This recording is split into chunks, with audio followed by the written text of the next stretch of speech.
प्रत्येक हिंदू सुरक्षित राहिलाच पाहिजे, त्यांच्या केसाला जरी धक्का लागला तर खबरदार, गाठ इथल्याच मावळ्यांशी आहे। रोज हजारो लाखो करोडो हिंदू महागाईनं मरतायत, तणावाच्या परिस्थितीमध्ये मरतायत, भोगबळीनं मरतायत, बेरोजगार आहेत, कामधंदा नाही, सुलतानी आसमानी किंवा सरकारी प्रत्येक संकटात सामान्य हिंदू उद्ध्वस्त होतोय। आपला धर्म हा दुसऱ्याचा द्वेष आणि स्वतःचाच फक्त उदो उदो करण्यासाठी शिकवतो का? रामगिरी महाराज असो किंवा सत्ताधारी भाजपचा, शिंदे गटाचा किंवा इतर पक्षाचा कुठलाही नेता जर वाचाळ आणि वादग्रस्त बोलत असेल तर त्याच्या मुसक्या कोणावर? म्हणजे एका बाजूला धर्माच्या नावावर राजकारण करायचं आणि दुसऱ्या बाजूला त्यांच्याच मतावर डोळा ठेवून वेगवेगळ्या योजना काढायच्या किंवा मतासाठी लाचार होत त्या भागामध्ये याच लोकांना पैसे देऊन मतदान घ्यायचं, हे अशा पद्धतीचे स्वार्थी राजकारणी या देशात किंवा महाराष्ट्रात आहेत, याचं दुर्दैव आहे। म्हणजे महंत रामगिरी महाराज असतील किंवा तथाकथित जे वाचाळवीर असतील, अशी लोक जर सरकारच्या आशीर्वादाने धार्मिक विद्वेष पसरवणारे वक्तव्य करत असतील तर मग कुठल्याही धर्माचा कुठलाही संत, महंत किंवा मौलाना असो किंवा अजून कुणीही असो, तो त्या धर्माचं खरं 100% आचरण करतो का? आपला धर्म हा दुसऱ्याचा द्वेष आणि स्वतःचाच फक्त उदो उदो करण्यासाठी शिकवतो का? साधाही माझा प्रश्न आहे आणि साध्या गोष्टी ह्या प्रत्येक माणसाच्या मनात लक्षात राहिल्या पाहिजेत की या देशात बहुसंख्य लोक हिंदू आहेत। लाखोंचे मराठे मोर्चा काढून आरक्षण मागतात का? हो, ते हिंदू नाहीत का? त्यांना आरक्षण का मिळत नाही? लाखोंच्या संख्येने धनगर आरक्षण मागतात का? त्यांना आरक्षण मिळत नाही? इतर जातींची सुद्धा तीच अवस्था आहे। आणि सगळ्यात महत्वाचं, रोज हजारो लाखो करोडो हिंदू महागाईनं मरतायत, तणावाच्या परिस्थितीमध्ये मरतायत, भोगबळीनं मरतायत, बेरोजगार आहेत, कामधंदा नाही, सुलतानी आसमानी किंवा सरकारी प्रत्येक संकटात सामान्य हिंदू उद्ध्वस्त होतोय, त्यावेळेस कुणाला काय दिसत नाही? होय, बांगलादेशामध्ये ज्या पद्धतीनं हिंदूंवर अत्याचार केला जातोय, बांगलादेशच्या तिथल्या घाणेरड्या व्यवस्थेचा जाहीर निषेधच। परंतु भारतात असो किंवा भारताच्या बाहेर प्रत्येक हिंदू सुरक्षित राहिलाच पाहिजे, त्यांच्या केसाला जरी धक्का लागला तर खबरदार, गाठ इथल्याच मावळ्यांशी आहे। पण हिंदू फक्त हिंदू म्हणूनच का, भारतीय म्हणून आम्ही प्रत्येक इतर जातींच्या धर्माच्या लोकांचं पण संरक्षण करणार आहोत की नाही?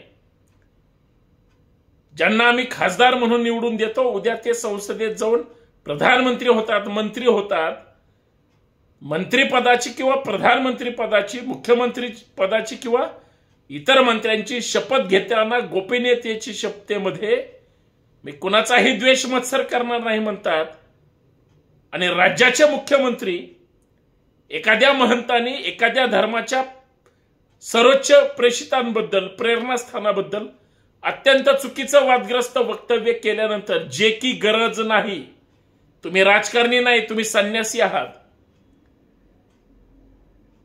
तुम्ही सर्वसामान्य माणूस नाही, तर तुम्ही धर्माचे प्रचारक आहात, तुम्ही साधी व्यक्ती नाही, तुम्हाला एक वैचारिक अधिष्ठान आहे, तुम्ही जो विचार स्वीकारलाय त्याचं। तुम्ही जर इतरांचा द्वेष करणार असाल तर आपला धर्म, पवित्र धर्म, हिंदू धर्म ते सांगतो का किंवा ते शिकवतो का, याचं उत्तर त्या महंतांनी सुद्धा दिलं पाहिजे।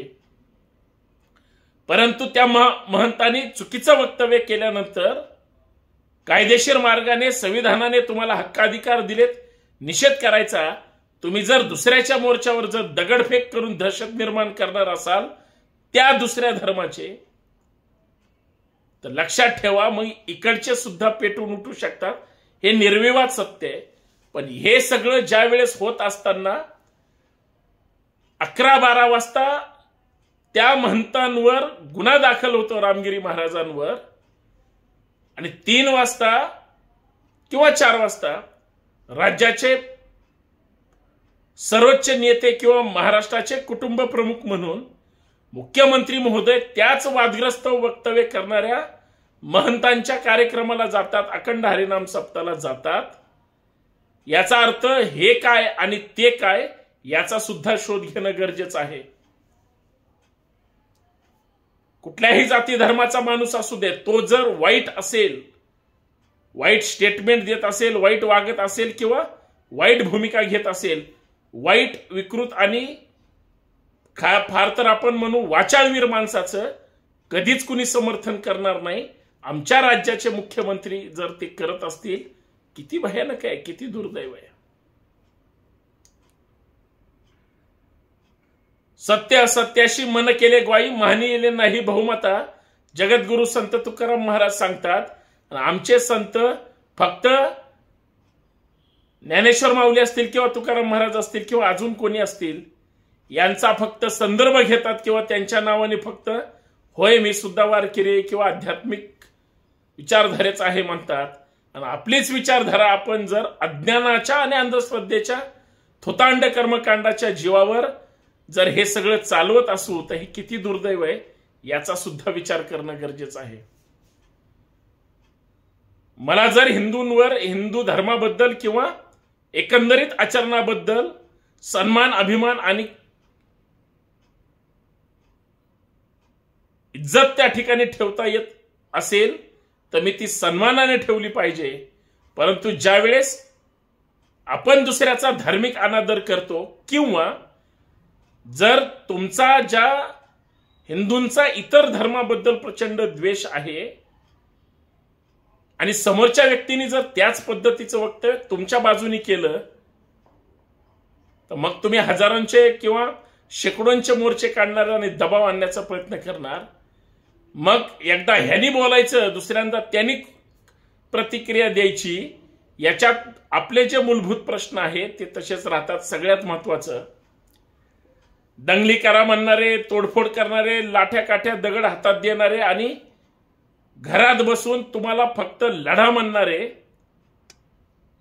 लढणारे सगळे कार्यकर्ते शेवटी कायद्याच्या कचाट्यात अडकतात, गुन्हे दाखल होतात आणि हे आदेश देणारे साधा त्यांचा जामीन घ्यायला सुद्धा येत नाहीत. कधी काळी जरा तपासत जा. एखादा आंदोलन एखाद्या नेत्याने सांगितलं तर खरंच आयुष्यात त्या माणसाने संघर्ष केलाय का? अरे जे आदेश देतात त्यांची मुलं परदेशात उच्च शिक्षणासाठी आणि सगळ्यात महत्वाचं स्वतःचा, कुटुंबाचा आणि सगळ्यांचा उदरनिर्वाह करण्यासाठी ते परदेशात असतात. अर्थात माझ्या भाषेत ते स्टडीत असतात. आणि तुमची गावगाड्यातली शहराच्या कानाकोपऱ्यात राहणारी ही समाजाच्या अस्मितेसाठी किंवा या भारताच्या नागरिकांच्या हितासाठी ते आयुष्यभर संघर्ष करतात. पण ते त्यांचे स्टडीत असतात, आमचे मात्र कस्टडीत पाठवले जातात. याच्यापेक्षा दुसरं दुर्दैव काय? आणि प्रत्येक कार्यकर्त्याला परत त्याच्यावर गुन्हे दाखल झाले तर मग ठेंगा दाखवला जातो. त्याचा जामीन घ्यायला सुद्धा नंतर कोणी राहत नाही किंवा येत नाही.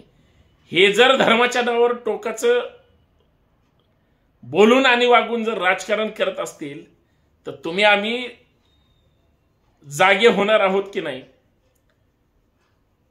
मी ह्या धर्माचा आहे म्हणून दुसऱ्या धर्माचा द्वेष किंवा मत्सर किंवा अनादर करण्यापेक्षा माझा धर्म किती अजून श्रेष्ठ होईल, त्यासाठी मी किती कर्तृत्ववान असेल, त्यासाठी मी किती त्या ठिकाणी प्रामाणिकपणे काम करेल.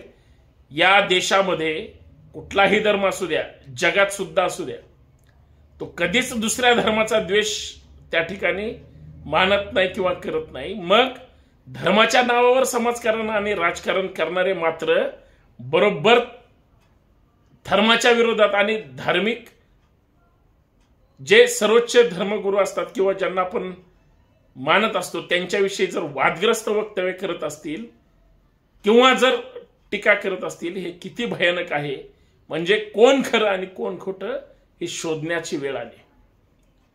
म्हणून मला असं वाटतं धार्मिक द्वेष ही अफूची गोळी आहे. धर्माची दारू आणि जातीची नशा मी नेहमीच सांगतो ही इतकी झिंगाट होऊन जाते तुम्ही त्याच्यातून बाहेर पडायला तयार नाही. म्हणून या सगळ्या प्रकरणामध्ये आम्ही आमचं अस्तित्व त्या ठिकाणी विसरून गेलोय आणि चुकीच्या लोकात हे सगळं त्या ठिकाणी केलं हे लक्षात ठेवा. कारण छत्रपती शिवाजी महाराजांना किंवा सगळ्या महापुरुषांना जे जे सोयीनं वापरतात त्यांनी सोयीनं मांडण्याचं काम केलं. पण जे रायतेचे राजे होते, कुळवाडी भूषण होते, बहुजन प्रतिपालक होते, सगळ्या कुळाचं रक्षण करणारे होते, म्हणजे शिवरायांना सगळेच त्या ठिकाणी पाहिजे होते किंवा शिवाजी महाराजांसोबत होते, त्या लोकांना तुम्ही अचानक धर्माच्या नावावर त्यांचा वापर करून सोयीनं स्वतःचं दुकान लावणं हे किती महापाप आहे हे सुद्धा समजून घेणं गरजेचं आहे. पण या सगळ्या गोष्टीबद्दल बोलणं, वागणं किंवा त्या पद्धतीनं विचारधारेवर चालणं ही फार मोठी संघर्षाची आणि महत्वाची गोष्ट आहे हे मला या माध्यमातून सांगायचं. कुणाच्याही भूलतापांना बळी न पडता, कुणाच्याही खोट्या आमिषाला बळी न पडता आम्ही भारतीय आहोत आणि सर्व धर्म समभावाची आमची विचारधारा या देशाला पुढे घेऊन जाणारी आहे आणि तुमची जातीवादी विचारधारा ही प्रायव्हेट लिमिटेड आहे हे त्यांना ठणकावून सांगावं लागेल. तरच आपण आपली रेष मोडू शकतो. अन्यथा द्वेष देण्यात, दोष करण्यात, नावं ठेवण्यात किंवा इतर गोष्टीमध्ये काडीचाही काही उपयोग नाही हे प्रत्येकाने लक्षात ठेवलं पाहिजे.